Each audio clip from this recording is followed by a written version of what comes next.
नमस्कार दोस्तों, मैं श्वेत यादव स्वागत करता हूं आप सभी का यूथ ऑनलाइन क्लासेस पर। दोस्तों, आज आपका टॉपिक है हर्षवर्धन। आज हम सबसे पहले हर्षवर्धन के बारे में पढ़ेंगे। पैट के अनुसार जो आपका सिलेबस है, तो गुप्त साम्राज्य के बाद आपका जो टॉपिक आता है वो हर्षवर्धन है। तो हर्षवर्धन को सबसे पहले हम देखेंगे, इसका ओवरव्यू देखेंगे और इसके बाद यूपी SSC के द्वारा जितने भी अभी तक क्वेश्चन पूछे गए हैं उनको देखने वाले हैं। तो चलो शुरू करते हैं आज का टॉपिक हर्षवर्धन। दोस्तों, हर्षवर्धन जिस कुल में पैदा हुए थे उस कुल को पुष्यभूति या वर्धन वंश भी बोला जाता है। क्या बोला जाता है? पुष्यभूति वंश या वर्धन वंश। क्यों बोला जाता है? तो देखिए, इस वंश के जो संस्थापक थे, पुष्यभूति वंश के संस्थापक जो थे वो महाराज पुष्यभूति थे। कौन थे? महाराज पुष्यभूति।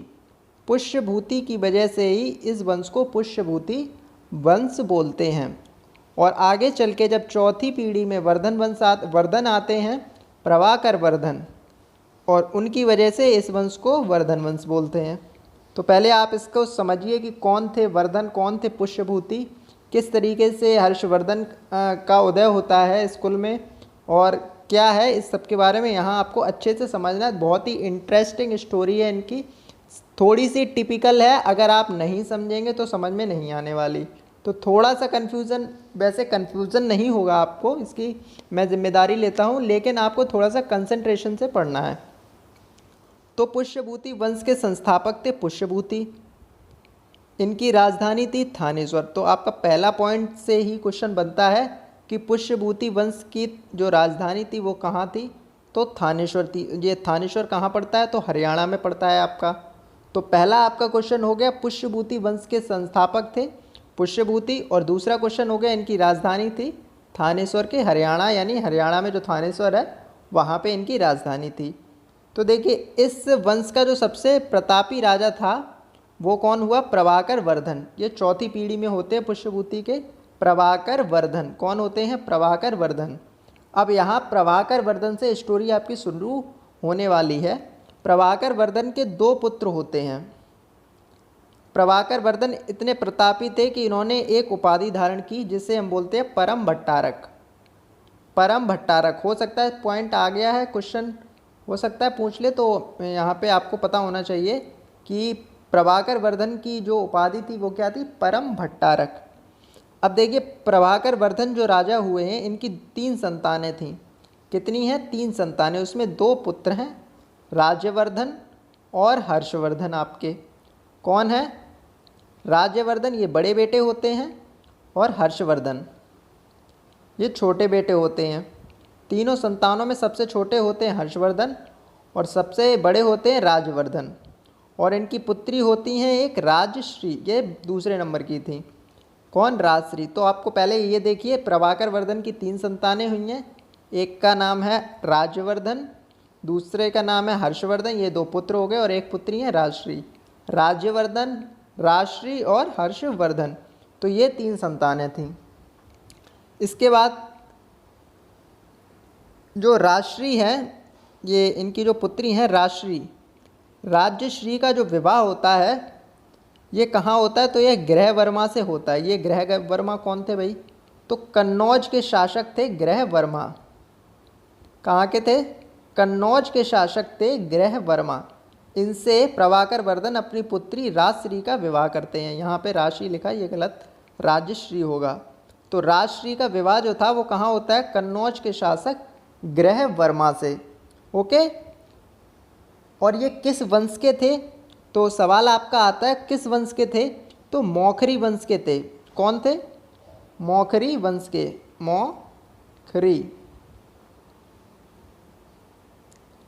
मौखरी वंश के थे आपके कौन? ग्रहवर्मा। क्वेश्चन आपका ये आता है कि मौखरी वंश किस जगह से संबंधित है? तो आपको लगाना कन्नौज, क्योंकि आगे चल के जब आप राजपूत काल में पढ़ेंगे तो कन्नौज में ही त्रिपक्षीय जो संघर्ष होता है 3 शासकों के बीच में, 3 वंशों के बीच में, तो वहाँ पे इस मौखरी वंश का भी जिक्र होता है। तो सवाल यहाँ से आया हुआ है और यूपी SSC नहीं पूछा, तो आपको याद होना चाहिए मौखरी वंश के कौन थे? ग्रहवर्मा। यानी प्रभाकर वर्धन ने अपनी बेटी का जो विवाह था वो मौखरी वंश के शासक ग्रहवर्मा से किया था। ओके, यहाँ तक आपका एक पॉइंट कंप्लीट हो गया। अब इसके बाद स्टोरी में ट्विस्ट ये है कि भाई एक मालवा है, मध्य प्रदेश में आपके मालवा पड़ता है। तो मालवा का शासक था देवगुप्त। कौन था भाई? मालवा का शासक था एक देवगुप्त। उसकी जो गृहवर्मा है इनसे दुश्मनी थी। किससे? गृहवर्मा से। राजश्री के जो पति होते हैं उनसे इसकी थी दुश्मनी। किसकी? देवगुप्त की, जो कि मालवा का शासक है। मालवा का शासक है देवगुप्त। इसकी दुश्मनी किनसे है? गृहवर्मा से। तो एक रात में ये देवगुप्त गृहवर्मा के यहाँ आक्रमण कर देता है और इनको मार देता है। गृहवर्मा जी को क्या कर देता है? इनकी हत्या कर देता है धोखे से। तो भाई कन्नौज पे, जो कन्नौज एक बड़ा उभरता हुआ जो एक राजधानी उभर रही थी मौखरी वंश की, तो उस पे ये जो देवगुप्त है आक्रमण करता है और गृहवर्मा जी को क्या कर देता है? परास्त कर देता है और इनकी हत्या कर देता है। और इसके बाद जो हर्षवर्धन की बहन है राजश्री, इनको बंदी बना के जेल में डाल देता है। ओके, यहाँ तक आपको क्लियर हुआ?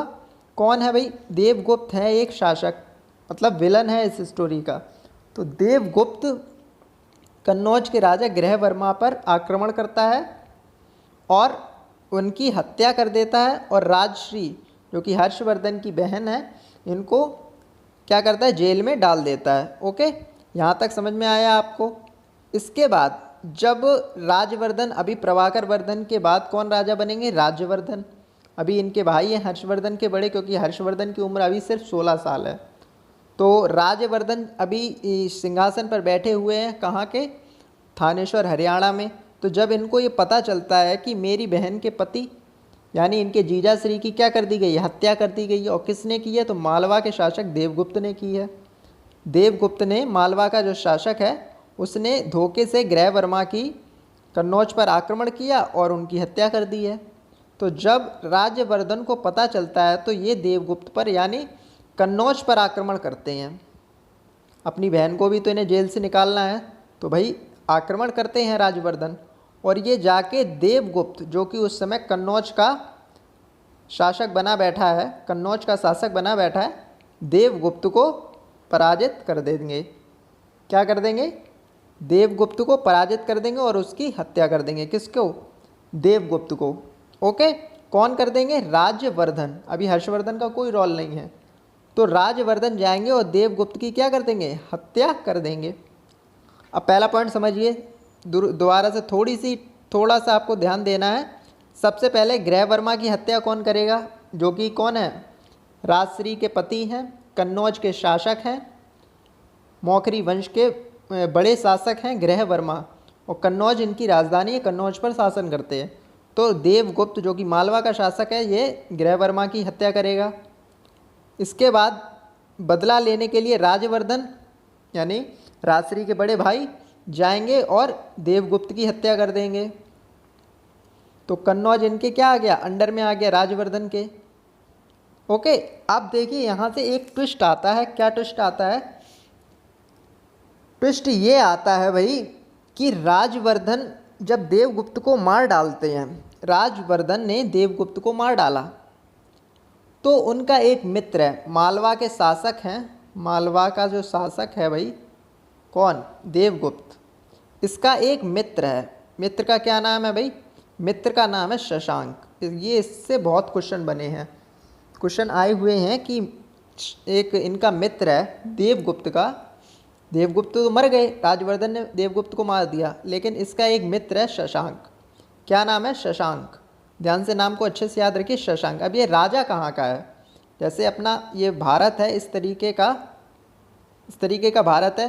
तो ये कन्नौज यहाँ है, ये आपका हरियाणा हो गया, और हरियाणा से जाके कन्नौज में जब ये देवगुप्त को मार देंगे, और वो देवगुप्त कहाँ का? ये मालवा, और यहाँ आपका पड़ता है बंगाल। क्या पड़ता है भाई? यहाँ आपका बंगाल है। तो ये जो शशांक है, कौन? शशांक। शशांक बंगाल का राजा था। किसका राजा है? कहाँ का राजा है? सॉरी, बंगाल का। और उस समय बंगाल को गौड़ बोला जाता था। क्या बोलते थे भाई? गौड़ बोलते हैं। तो देवगुप्त का, जिसकी अभी हत्या करेंगे राजवर्धन, और देवगुप्त ने गृहवर्मा की हत्या की है, तो राजवर्धन जब देवगुप्त की हत्या कर देंगे तो इसका एक मित्र है, क्या नाम है भाई उसके, इसके मित्र का? शशांक। थोड़ा सा ध्यान दीजिए, शशांक नाम है। तो शशांक को जब पता चलता है कि मेरे मित्र की, जो कि मेरा मित्र देवगुप्त है, उसकी हत्या किसने कर दी है? राजवर्धन ने कर दी है, जो कि अभी अभी कन्नौज पर आक्रमण करके देवगुप्त की हत्या कर दी है। तो ये जो गौड़ नरेश होता है शशांक, ये क्या करेगा? ये कन्नौज पर आक्रमण कर देगा, कन्नौज पर आक्रमण कर देगा और राजवर्धन को मार देगा। क्या कर देगा? राजवर्धन को मारने वाला है, तो ये राजवर्धन की भी हत्या कर देगा। अब सबसे पहले आप समझिए, यहाँ से सबसे पहले क्या हुआ है कि कन्नौज के राजा हैं ग्रहवर्मा। ग्रहवर्मा की हत्या किसने की है? मालवा के शासक देवगुप्त ने। किसने की है? मालवा के शासक देवगुप्त ने ग्रहवर्मा की हत्या की है। और जो राजवर्धन है अपनी बहन का बदला लेने के लिए जाते हैं, तो ये देवगुप्त की हत्या कर देंगे। ओके, देवगुप्त की हत्या कर देंगे। इसके बाद देवगुप्त का एक मित्र है जिसका नाम है शशांक, ये अपने मित्र का बदला लेगा और राजवर्धन की हत्या कर देगा। ओके, इतना हो गया। अब स्टोरी थोड़ी सी समझिए। अब सिर्फ अकेले बचे हैं कौन? हर्षवर्धन। कौन बचे हैं? हर्षवर्धन, जिनकी उम्र अभी सिर्फ 16 साल है। कितनी है? 16 साल की है। देख कितने संघर्ष में इनका जीवन है। तो हर्षवर्धन अभी सिर्फ बचे हैं। इनके भाई की मृत्यु हो चुकी है, इनके जीजाश्री जो कि कन्नौज के शासक थे उनकी मृत्यु हो गई है, पिताजी की मृत्यु पहले ही हो चुकी है, और बहन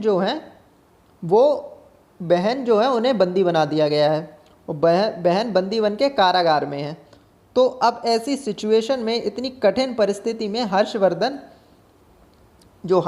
है वो थानेश्वर की गद्दी पर बैठते हैं। 16 साल की उम्र में हम लोग जिक्र करते हैं कि अकबर इतनी कठिन समस्या और इतनी कठिन परेशानियों पर बैठे, 9 साल के थे। इतना मतलब हम लोगों को नहीं पता कि हर्षवर्धन की भी स्टोरी जो है थोड़ी थोड़ी वैसी है और ज़्यादा कठिन भी है।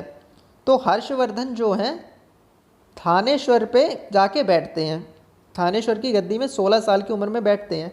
पिताजी की मृत्यु हो चुकी है, हत्या नहीं हुई, इनकी नेचुरल डेथ होती है।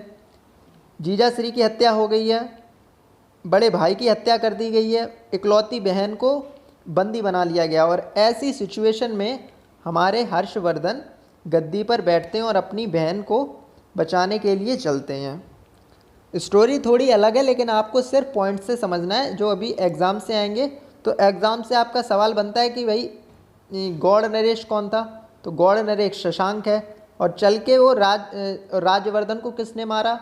तो शशांक ने मारा। अब शशांक को युद्ध में कौन पराजित करेंगे? तो भाई हमारे हर्षवर्धन, जो कि हमारे इस स्टोरी के हीरो हैं, वो हर्षवर्धन जाके शशांक को पराजित कर देते हैं और अपनी बहन को बंदी जो बना रखा था शशांक ने, उन्हें छुड़ाते हैं और उन्हें राजगद्दी पर बिठालते हैं कन्नौज की। ठीक है, तो इतना ये इनकी स्टोरी थी। अब यहाँ से सिर्फ पॉइंट ऑफ पॉइंट एग्ज़ाम की जो बात है वहाँ से चलेंगे। तो इसके बाद अगला पॉइंट आता है, शशांक जो था वो शैव मत को मानने वाला था, शैव अनुयायी था। कौन था भाई? शैव अनुयायी था। और उसने क्या किया था? तो बोधि वृक्ष, जो कि मगध में बोधि वृक्ष था, जिसमें गौतम बुद्ध जी का जो बोधि वृक्ष माना जाता है, उसको यह कटवा देता है। तो ये आपका पॉइंट आता है, बहुत बार एग्जाम में पूछा गया है कि शशांक बोधि वृक्ष को किसने कटवाया था? तो आप लगाएंगे शशांक ने। और ये शशांक कहाँ का था? तो गौड़ नरेश था, यानी बंगाल का शासक शशांक था। ओके, अब अगला पॉइंट है आपका, राजवर्धन की मृत्यु के बाद हर्षवर्धन थानेश्वर की गद्दी पर बैठता है। तब उसकी उम्र कितनी थी? 16 वर्ष थी। ओके, कितनी थी उसकी? 16 वर्ष थी। जैसा कि अभी मैंने बताया, वही इसमें थ्योरी लिखी हुई है। हर्षवर्धन ने शशांक को पराजित किया तथा कन्नौज पर अपना अधिकार कर उसे अपनी राजधानी बनाई। तो हर्षवर्धन क्या करता है? सबसे यहाँ हर्षवर्धन होगा। तो हर्षवर्धन शशांक को पराजित करता है और अपनी राजधानी कन्नौज से कहाँ ले थानेश्वर से कहाँ ले आता है? कन्नौज ले आता है। ओके, अब इसके बाद हर्षवर्धन की एक उपाधि आती है शिलादित्य। हर्ष की एक उपाधि आती है, क्या? शिलादित्य। ओके, हर्ष की एक उपाधि आती है शिलादित्य। तो आपको याद रखनी, हर्ष की एक उपाधि क्या है? शिलादित्य। इसके बाद अगला पॉइंट आपका जो क्वेश्चन एग्जाम के लिए बनता है ये पॉइंट। अब जो हर्षवर्धन है पूरे उत्तर भारत के राजा बन गए हैं, अच्छे तरीके से शासन कर रहे हैं, कन्नौज से शासन कर रहे हैं जो कि सेंट्रल में पड़ता है, बिल्कुल मध्य में, और पूरे उत्तर भारत में हमारे हर्षवर्धन की ही चर्चे हो रहे हैं, वो सम्राट बन चुके हैं। उसके बाद वे सोचते हैं क्यों ना दक्षिण, जो कि दक्षिण भारत है ऐसा, क्यों ना दक्षिण भारत पर भी हमला किया जाए या उसको भी अपने राज्य में मिलाया जाए। तो ये दक्षिण भारत पर भी हमला करते हैं, क्योंकि हर राजा की आकांक्षाएं होती हैं, महत्वाकांक्षा के लिए ये क्या करते हैं, दक्षिण भारत पर हमला करते हैं। और उस समय दक्षिण भारत का जो शासक था उसका नाम क्या था भाई, उसका नाम था पुलकेशिन द्वितीय। तो आपका मोस्ट इम्पॉर्टेंट पॉइंट, अभी तक का सबसे इम्पॉर्टेंट में से इम्पॉर्टेंट पॉइंट यही आएगा कि हर्षवर्धन के समय, पहले तो आपको ये पता होना चाहिए हर्षवर्धन के काल में दक्षिण भारत का शासक कौन था, तो पुलकेशिन द्वितीय। क्या नाम है भाई, पुलकेशिन द्वितीय। और पुलकेशिन द्वितीय के साथ नर्मदा नदी के तट पर इनका युद्ध होता है, जिसमें क्या होता है, हर्ष जो है पराजित हो जाते हैं, हर्ष की क्या हो जाती है, पराजय हो जाती है। और इसका जो विवरण है ये ऐहोल अभिलेख से हमें मिलता है। किस अभिलेख से, ऐहोल अभिलेख से मिलता है।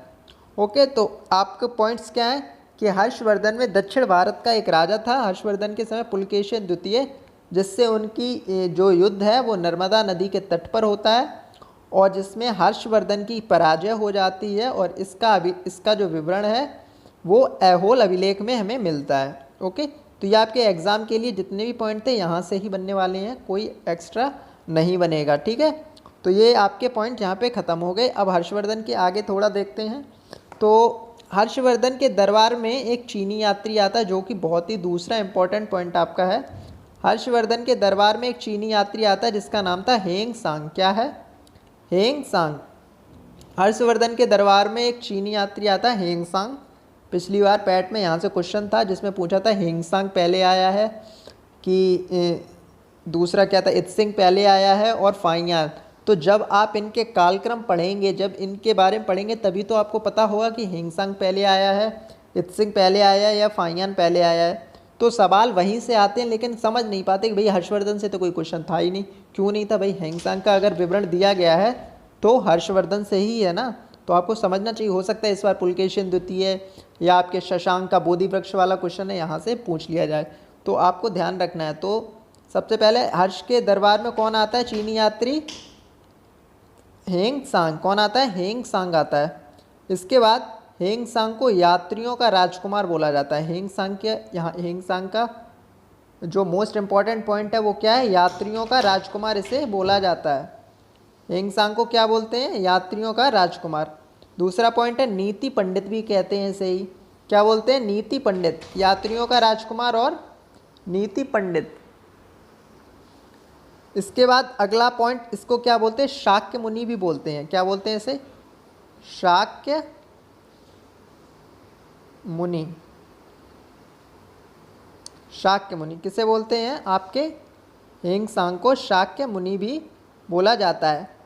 अब हेंगसांग यहाँ क्यों आया था, तो वह नालंदा विश्वविद्यालय में शिक्षा ग्रहण करने के लिए भारत आया था। नालंदा विश्वविद्यालय में शिक्षा ग्रहण करने के लिए हेंगसांग भारत आया था। ओके, तो हर्षवर्धन की शासनकाल में हेंगसांग आता है, उसको यात्रियों का राजकुमार, नीति का पंडित और शाक्य मुनि भी बोलते हैं।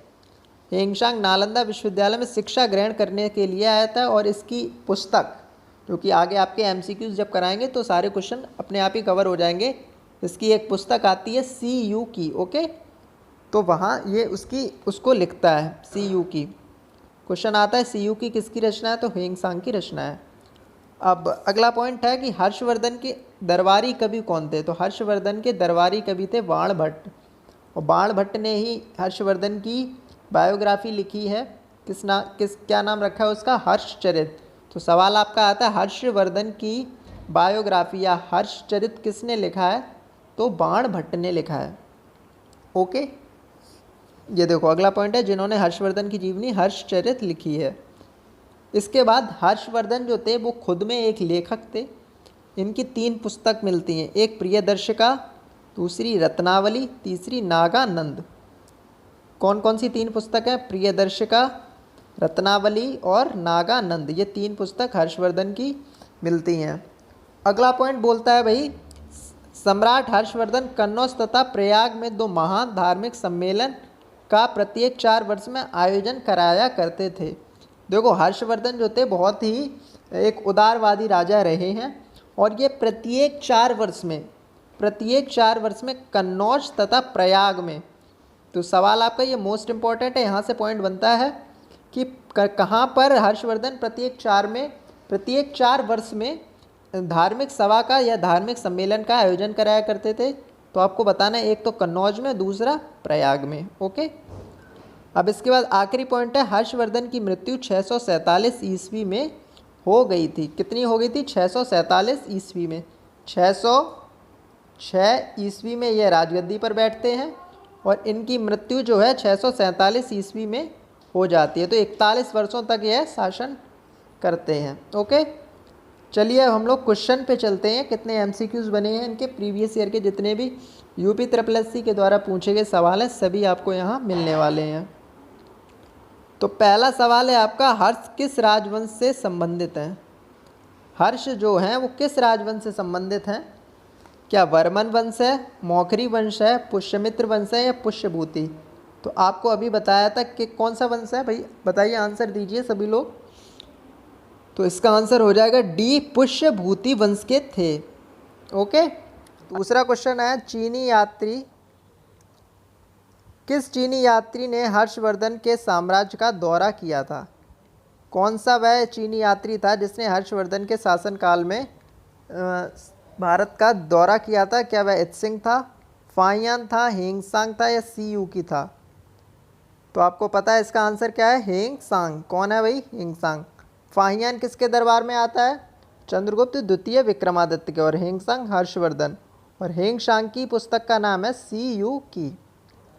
क्वेश्चन नंबर 3 क्या बोलता है, राजश्री कौन थी? जो राजश्री थी वो भाई कौन थी? क्या वह हर्ष की माँ थी, हर्ष के बड़े भाई की पत्नी यानी हर्ष की भाभी थी, हर्ष की पत्नी थी या हर्ष की बहन थी? तो आंसर क्या है, हर्ष की बहन थी। राजश्री कौन थी? हर्ष की बहन थी। ये सारे क्वेश्चन आपके आए हुए हैं, हमने अपनी तरफ से नहीं बनाए हैं। देखिए इसी तरह के क्वेश्चन आते हैं, तो ध्यान से इस वीडियो को 2 बार देखना, आपको पूरी स्टोरी भी समझ में आ जाएगी। और एक बार जब आप थ्योरी को सही से समझ लेते हैं तो आपके सारे एमसीक्यू खुद से ही हो जाएंगे। ओके, तो क्वेश्चन नंबर 4 है आपका, थानेश्वर के वर्धन वंश के संस्थापक निम्नलिखित में से कौन है? क्वेश्चन वही डिफरेंट लैंग्वेज में आ गया है। क्या राजवर्धन था वर्धन वंश का संस्थापक, हर्षवर्धन था, पुष्यभूति था या वल्लभवर्धन था? तो आपको आंसर इसका पता है, पुष्यभूति। ओके, क्वेश्चन नंबर 5 पे चलते हैं। किसके शासन काल में हेंगसांग ने चालुक्यों के राज्य का दौरा किया था? चलिए इसका क्वेश्चन आप लोग दीजिए, मैं आपको 5 सेकंड देता हूँ। क्या विक्रमादित्य है, पुलकेशिन द्वितीय है, कीर्तिवर्मन है या विनयदित्य है? बताइए ABCD में से क्या आंसर होगा क्वेश्चन नंबर 5 का? क्वेश्चन नंबर डाल के आंसर दीजिए आप लोग। क्या है? A, B, 5 का A है, B है, C है, D है? बताइए क्या है आंसर, बताइए ABCD क्या है? तो चलिए आपका टाइम अप हो गया। इसका आंसर हो जाएगा पुलकेशिन द्वितीय। क्या हो जाएगा भाई आंसर इसका? पुलकेशिन द्वितीय। अब देखो कैसे लगाना है। हेंगसांग जो था वो हर्षवर्धन के शासनकाल में आया और हर्षवर्धन के समय दक्षिण भारत का जो शासक था वो कौन था? पुलकेशिन द्वितीय। वो किस वंश से था? चालुक्य वंश से था। ओके, तो ऐसे सेंस से आपको क्वेश्चन करना था। अब बताइए हेंगसांग ने किसके राज्य का दौरा किया? अब ये सीधे सीधे सिंपल पूछ रहा है कि हेंगसांग ने किसके राज्य का दौरा किया, तो आंसर क्या हो जाएगा? हर्षवर्धन। अगला क्वेश्चन है 7, हर्षवर्धन की प्रारंभिक राजधानी कौन सी थी? प्रारंभिक की बात कर रहा है भाई, तो क्या थानेश्वर थी, कन्नौज थी, मथुरा थी या प्रयाग थी? प्रारंभिक राजधानी आपकी कौन है भाई हर्षवर्धन की? तो प्रारंभिक राजधानी थानेश्वर हो जाएगी। और बाद में ये अपनी जो राजधानी है कहाँ ट्रांसफ़र करते हैं? कन्नौज में ट्रांसफ़र करते हैं। क्वेश्चन नंबर 8 है, हर्षवर्धन का दरबारी कवि कौन है भाई? क्या भारवी हैं, रवि कीर्ति हैं, बाणभट्ट हैं या विष्णु शर्मा हैं? तो हर्षवर्धन का दरबारी कवि आपका हो जाएगा बाणभट्ट। कौन हो जाएगा? बाणभट्ट हो जाएगा। क्वेश्चन नंबर 9 है, असम का प्राचीन नाम क्या था। अब इस क्वेश्चन को देख के कोई ये नहीं बोलेगा कि यह क्वेश्चन जो है हर्षवर्धन से रिलेटेड है या वर्धन वंश से रिलेटेड है। आप कैसे लगा सकते हैं, या फिर एग्जामिनर ने यह क्वेश्चन डाला है तो आपके सिलेबस से, आपको तो ये लगेगा कि सिलेबस से बाहर क्वेश्चन दे दिया, लेकिन नहीं, इसके पीछे थ्योरी है। क्या है, पहले तो आपको इसका आंसर बताइए, असम का प्राचीन नाम क्या था। क्या पावा है, कामरूप है, पिपली वन है, या रामग्राम है। बताइए क्या है इसका आंसर। तो आप सभी को इसका आंसर पता होना चाहिए। क्या है, कामरूप। क्या है भाई, कामरूप। तो भाई उस समय भास्कर नाम का राजा था, कहाँ का, कामरूप, यानी असम का जो राजा था भास्कर। क्या नाम है भाई, भास्कर। तो भास्कर जो है वो असम का राजा भास्कर हर्षवर्धन के दरबार में एक दूत भेजता है। ओके, तो इस वजह से यह क्वेश्चन यहाँ आया हुआ है। तो उससे, इस दूध भेजने से जब आप इसकी स्टोरी पढ़ेंगे सही से तो समझ में आएगा कि यानी हर्षवर्धन जो है नॉर्थ ईस्ट के लोगों से भी इसका संपर्क था भारत में। ओके, तो असम का प्राचीन नाम यहाँ पे इसलिए पूछा गया, असम का प्राचीन नाम क्या है, तो कामरूप है। अगला क्वेश्चन है, हर्ष के सोने के सिक्के के पृष्ठभाग पर किसका अंकन है। क्या गौतम बुद्ध का है, मैत्रेय का है, शिव पार्वती का या सूर्य का। तो यह किसका होगा, शिव पार्वती का। क्वेश्चन नंबर 9 है, प्रिंस ऑफ पिलग्राम, यानी प्रिंस ऑफ पिलग्रिम्स या प्रिंस ऑफ पिलग्राम के नाम से किसको जाना जाता था। प्रिंस ऑफ पिलग्रिम्स, यात्रियों का राजकुमार, तो कौन है आपका, हिंग सांग है। अब अगला क्वेश्चन है 12, हर्षवर्धन की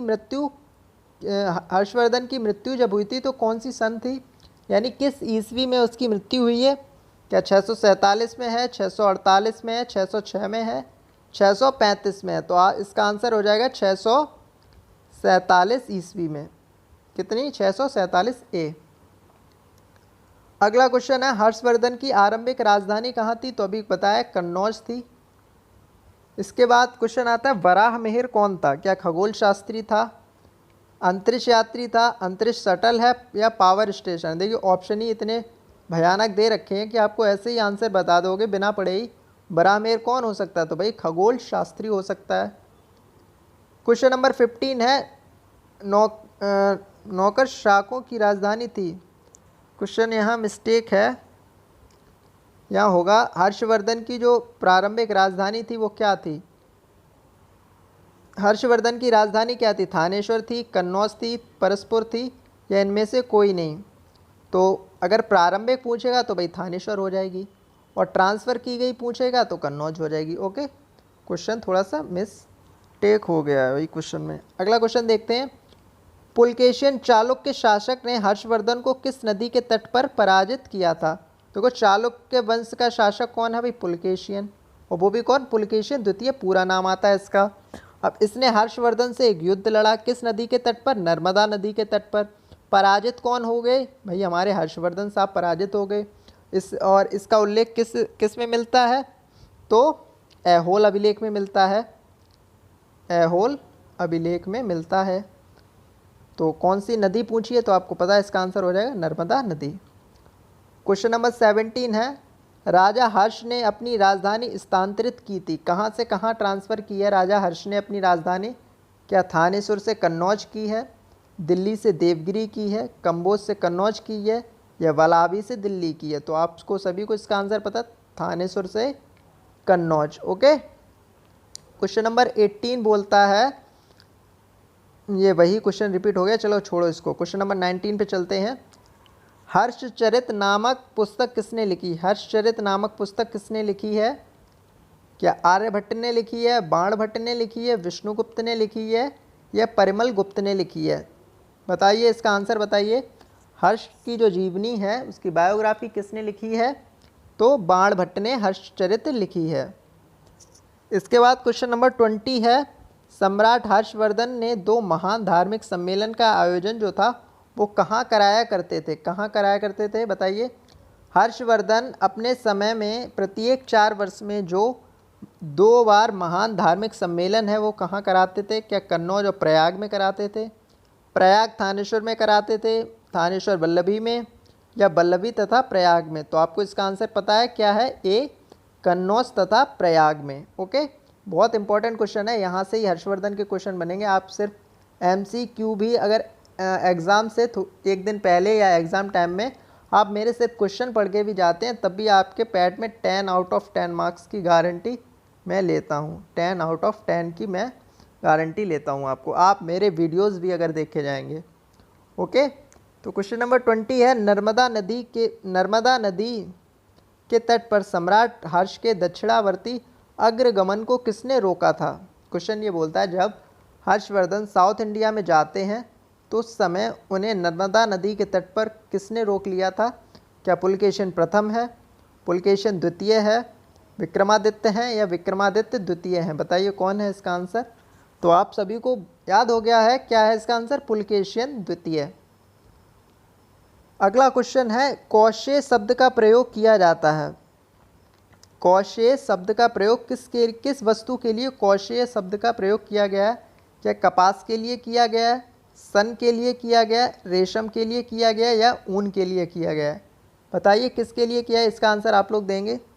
सभी लोग बताइए। कपास के लिए किया गया है, सन के लिए, सन ये सारे क्या हैं, कपास वस्त्र का प्रयोग होता है, तो ये सब जो वाणिज्यिक फसलें होती हैं वही हैं कपास, सन, रेशम या ऊन। तो इसका आंसर हो जाएगा रेशम। रेशम को उस समय कौशेय बोलते थे। ओके, गुप्त के बाद का जो समय आता है, गुप्त के बाद का जो शासनकाल यानी हर्षवर्धन का जो शासनकाल था, उस समय रेशम को कौशेय शब्द से जाना जाता था। क्वेश्चन नंबर 23 है, आज भी भारत में हेंगसांग को याद करने का मुख्य कारण क्या है। किस वजह से हम लोग हेंगसांग को याद करते हैं। हर्ष के प्रति सम्मान के भावना की वजह से, नालंदा में उसने अध्ययन किया इसलिए, या बौद्ध धर्म में उसकी आस्था थी इसलिए, या सीयूकी की रचना के लिए। बताइए इसका आंसर दीजिए। 23 का सभी लोग आंसर देंगे। ABCD क्या है इसका आंसर। तो इसका आंसर हो जाएगा सीयूकी की रचना। ओके, सीयूकी की रचना की है इसने, इसलिए हम लोग हेंगसांग को याद करते हैं। क्वेश्चन ये है आपका इसका सटीक आंसर। क्वेश्चन नंबर 24 है, चीन लेखक यानी जो चीन के लेखक हैं उन्होंने भारत का उल्लेख किस नाम से किया है। भारत का जो उल्लेख है उन्होंने किस नाम से किया है। क्या फोक्योकी के नाम से किया है, येन्तु बोलते हैं भारत को, सीयूकी बोलते हैं या सिकिया पोनो बोलते हैं। क्या नाम है, माशाअल्लाह।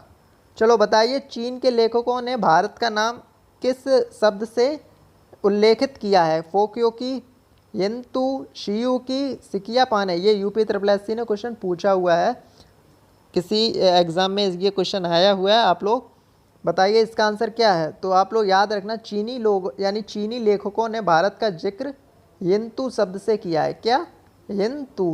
बी इसका आंसर हो जाएगा येन्तु। ओके, क्वेश्चन नंबर 25 है, गुप्तोत्तर युग में व्यापारिक केंद्र क्या था। यानी गुप्त के बाद, यानी गुप्त के उत्तर, उत्तर का मतलब होता है बाद, यानी गुप्त के बाद जो समय आता है उसका व्यापारिक केंद्र क्या था। क्या कन्नौज है, उज्जैन है, धार है या देवगिरी है। बताइए इसका आंसर क्या होगा। तो गुप्त के समय तो व्यापारिक केंद्र उज्जैन था, लेकिन गुप्त के बाद अब क्या राजधानी बन गई है भाई हर्ष की, तो कन्नौज इसका आंसर हो जाएगा। क्या हो जाएगा, कन्नौज। 25 का A। अब क्वेश्चन आपके 25 थे, मोस्ट इंपॉर्टेंट क्वेश्चन आपके हो गए हैं। तो मुझे नहीं लगता आपके यहाँ से एग्ज़ाम में एक भी क्वेश्चन छूटने वाला है। सभी क्वेश्चन आपके करा दिए गए हैं, प्लस थ्योरी आपकी हो गई है। अगर आपको वीडियो पसंद आया हो तो ज़्यादा से ज़्यादा शेयर करें, लोगों को पहुँचाएँ जिसको इसकी भी ज़रूरत हो। हिस्ट्री, जिनको भी हिस्ट्री से डर लगता है वो मेरे वीडियोज़ देखें, सारा डर खुद भी ख़त्म हो जाएगा। और दोस्तों, आप अगर पहली बार हिस्ट्री पढ़ रहे हैं तो मेरी आपसे रिक्वेस्ट है, आप वीडियो को कम से कम 2 बार तो ज़रूर देखें, पॉइंट टू पॉइंट उसके नोट्स बनाएं, और उसके बाद जो क्वेश्चन आपको नहीं आते हैं आप मुझसे पूछ सकते हैं। ओके, तो चलिए मिलते हैं अगले, कल राजपूत काल आपका कराया जाएगा, तो कल हम फिर मिलते हैं। ख्याल रखिए अपना। ओके दोस्तों, गुड नाइट।